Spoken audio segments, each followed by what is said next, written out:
Today's movie is a sequel to one of the most beloved zombie films of all time. Can it live up to expectations? Welcome to Sick Flicks, where I take a deep dive into the cinematic sewer to help you embrace your inner gore geek. I'm Mike Bracken, aka the Horror Geek, and today we're tackling Ken Wiederhorn's much maligned zombie film, Return of the Living Dead 2. Released in 1988, this one attempts to recapture the magic of the cult classic original film. It brings back James Karen and Tom Matthews as totally new characters, but never quite manages to recreate what made the first film so special. This one feels a lot like a generic zombie script shoehorned into the Return of the Living Dead universe. It has its moments, but it just can't measure up to the film that inspired it for whatever reason. But enough about that. Can these zombies eat enough brains to earn a coveted 5 barf bag rating? Let's get to the gore and find out. Oh, and before we get started, today's video is sponsored by patrons Danae Dunning, Dr. Psycho Metal God, and Philip Campanero. If you'd like to help sponsor some videos and free me from the shackles of YouTube's tyranny, you'll find a link to my Patreon in the pinned comment and description below. And now, let's get bloody. Wow, straight to the title card this week. Honestly, not a very impressive card either. Toxic waste? What could go wrong? Hey, James Karen is back as a totally new character. And Tom Matthews is back too, except he's a different character as well. The duo basically just recreates their characters from the previous film, but with new names. Matthews reportedly hated working on the film so much that he said the only saving grace was the Outstanding Craft Services table.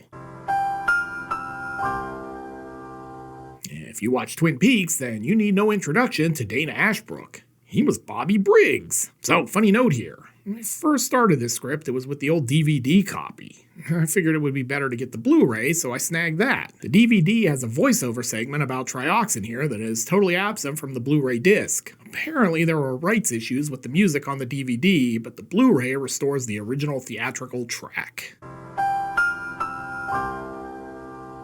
Introducing Michael Kenworthy. He'd also appear in the Blob remake this same year. Thor Van Lingen. That's a great name right there. Man, it's really coming down out there. Raining cats and zombies. Now to just dump these canisters illegally near some poor rural community. Oh, someone get C.W. McCall on the line because we've got a convoy. Do you kids even remember C.W. McCall's trucker hit Convoy? Christ, I'm old.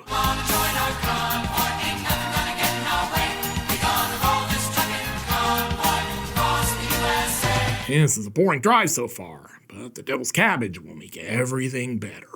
No offense, Raymond, but with a last name like Story, you should be racking up screenwriter's credits, not working as a visual consultant. Also, visual consultant? Is that like an ophthalmologist? Special makeup by Kenny Myers. No relation to Michael. Written and directed by Ken Wiederhorn, who also gave us Shockwaves. Fun fact, Wiederhorn is basically known for horror films, but he didn't like making them. The cast said he was not very enthusiastic on the set here.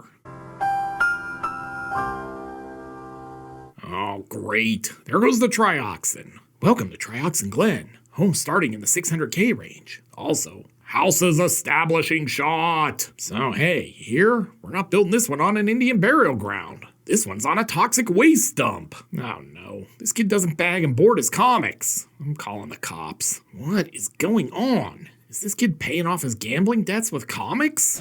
Good. Now you get to be a member of the club.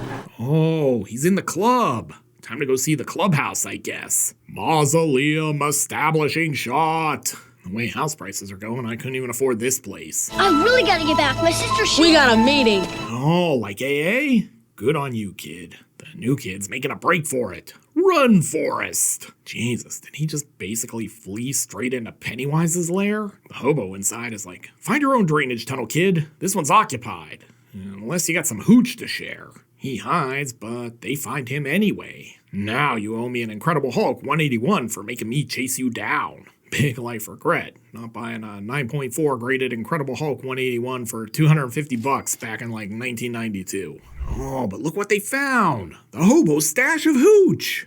Wait, that's just trioxin. Kid in the middle really does kind of look like Butthead. Oh man, this movie is dragging. It's a 50-gallon drum of crude oil. We're rich! And jump scare. I've heard of having Prince Albert in a can, but this seems way too literal. And now they're gonna lock the kid in the mausoleum. Looks like he's gonna stick around. Hey, is that John Michael Thor's van? Van's back, it's right out in front. Yeah, I'm gonna tell Sterling this is Peter, Paul, and Mary. She's rocking the finest Canadian evening wear with the denim skirt and jacket. If you're going grave robbing and happen to find any engagement rings, I'm a size 4. Anyway, let's check in on the kid. Dude, I could build a really sweet man cave in here. Hey, this feels like one of those Prince of Persia games with all this platforming. But he's not going to have to do all that because our grave robbers are going to open the door for him. Man, this place is bigger than my apartment.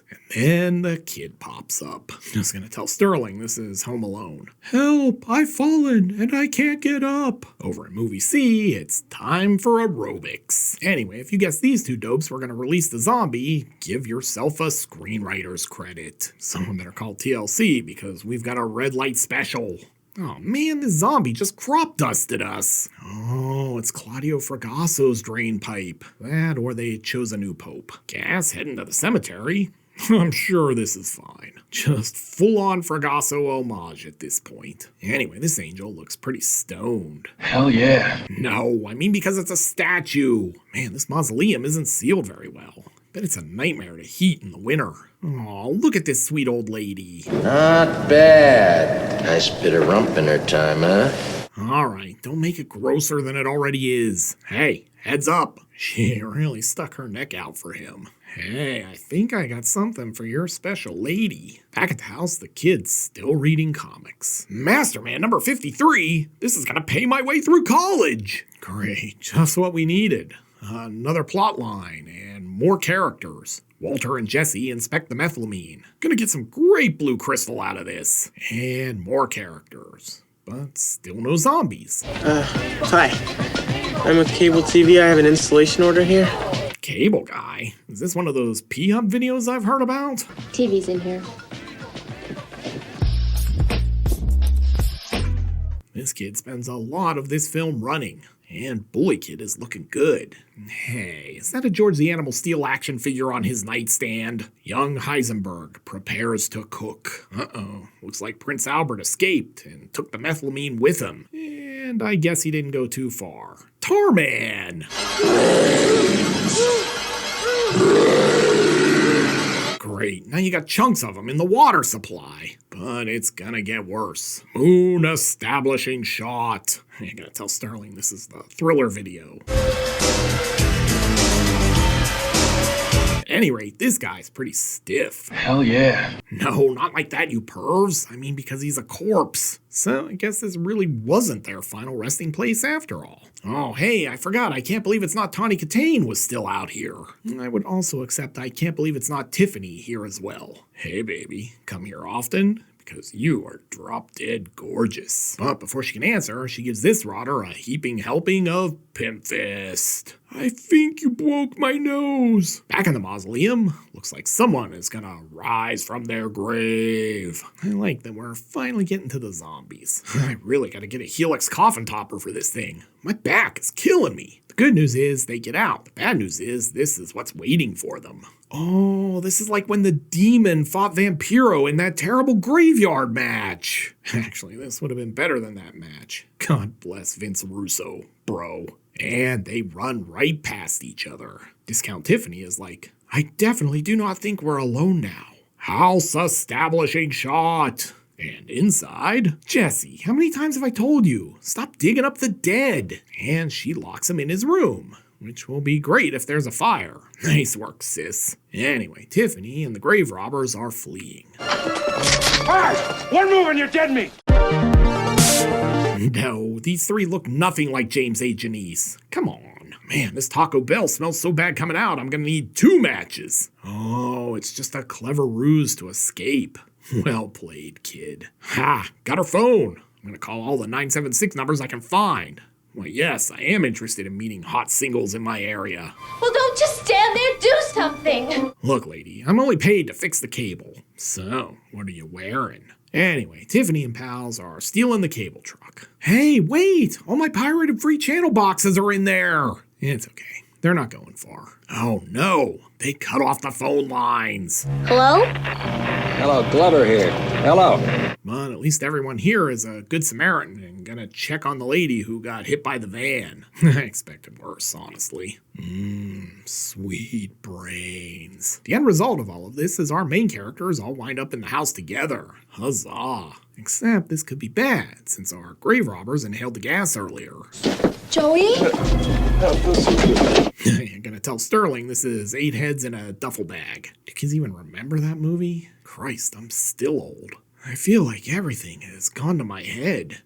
Weird way to play pull my finger. And Ed's not happy about it. You bastard! No, cut. Is Linda Day George around to run lines with him? Show him how it's done. Bastard!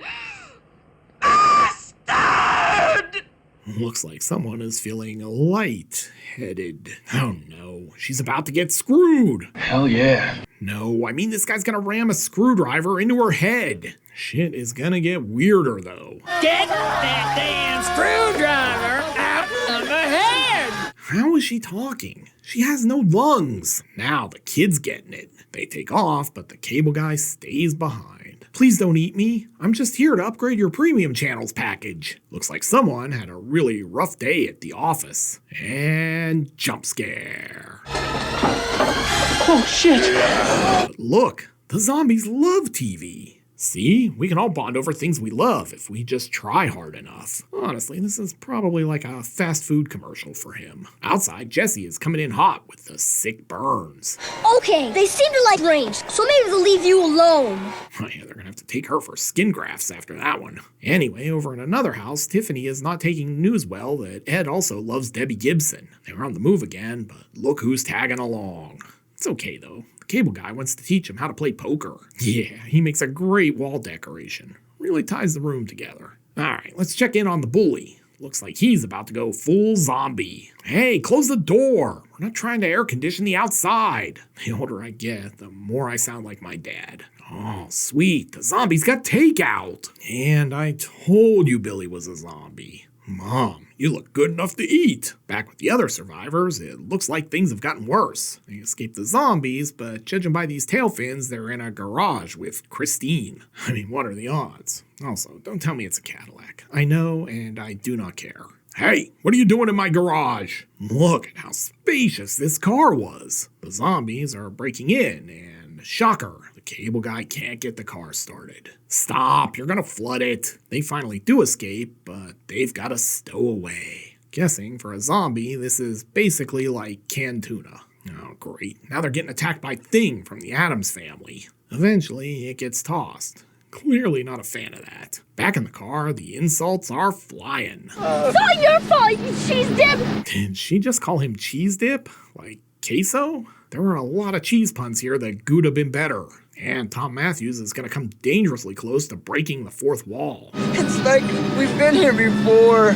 Anyway, they wind up at the hospital where Doc is shoving something down Ed's throat. Hell yeah. No, I meant this thermometer. Looks like you're coming down with a wicked case of pink eye. Driving around with one headlight. Just like that annoying Wallflowers song. The streets are empty, but don't worry. This chick is going to make sure the zombies don't miss them. And shocker, the car won't start. Again. Stop, you're gonna flood it again. Probably should have just left it running. Hey, are these zombies running? Because I hate that. Wow, look at that thing corner. I've seen tanks with a better turning radius. House establishing shot. Oh, sweet. Gramps is a gun owner. Then they arm up. Even Jesse gets a gun. This is me, all sweaty and in gastrointestinal distress after every big bean burrito. Everyone wants to know the prognosis and how serious it is. Is dead serious? Yeah, pretty serious. Downstairs, Jesse finds this. Sweet, my own podcast studio. How did this guy get down here?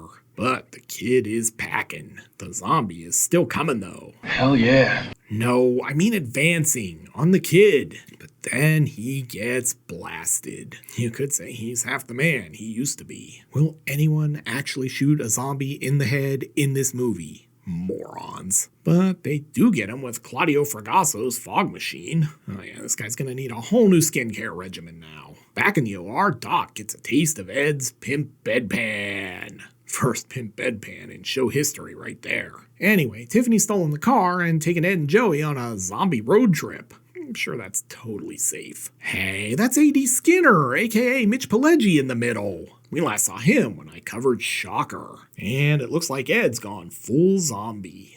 Over at the pet store, it's a zombie smorgasbord. How many points is a rundown zombie anyway? 20? He got some good height and distance. Oh yeah, this is pretty revolting. And now Joey's dead too. Baby, come back. I just want to nibble on your brainstem. Before he can get to her, she's accosted by another zombie. By God, mankind's locked in the mandible claw. JR is just doing horror geek impressions at this point. At any rate, you could say that whole thing was pretty jawsome. Just insert your own hell yeah head joke here, since I'll get in trouble for it. Looks like our heroes are about to escape.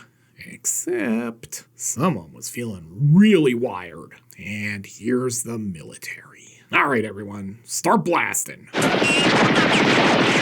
Without a dead end, maybe they can call for help on the CB. Breaker 19, Breaker 19, we got zombies in the hen house. Over. Turns out that's a non-starter too. So they're gonna stop to do some meat packing. Hell yeah. No, I mean at this meat packing plant. While they're doing that, Skinner and Pal are shooting zombies. Woo! Just like Saigon, eh, Slick? And the kid is running again. His cardio must be extraordinary. And all he finds are zombies out joyriding. Back at the plant? I bet you think I'm a real idiot, don't you?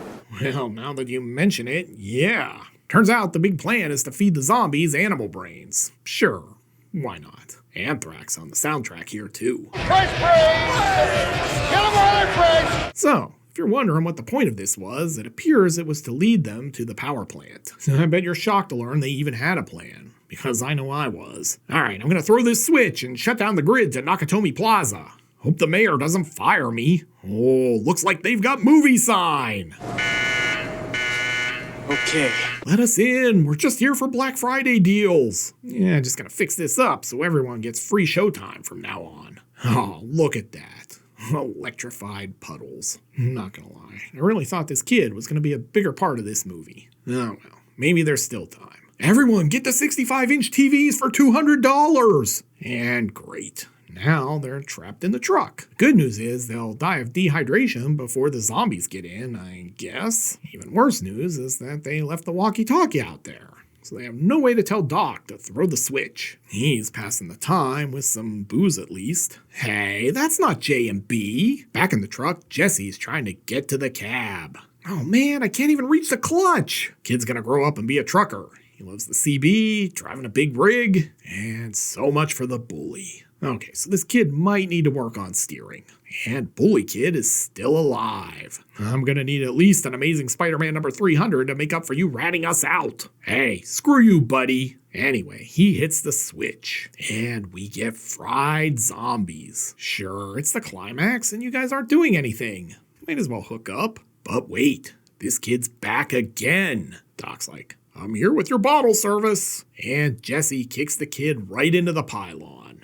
It's unalive! Oh, hey, look, Michael Jackson is here. Man, we gotta rebury all of these people now. So, no one cares to even check these four out to make sure they're not gonna turn? But I feel like there's a swerve ending coming. Wait for it. Oh, come on, guy.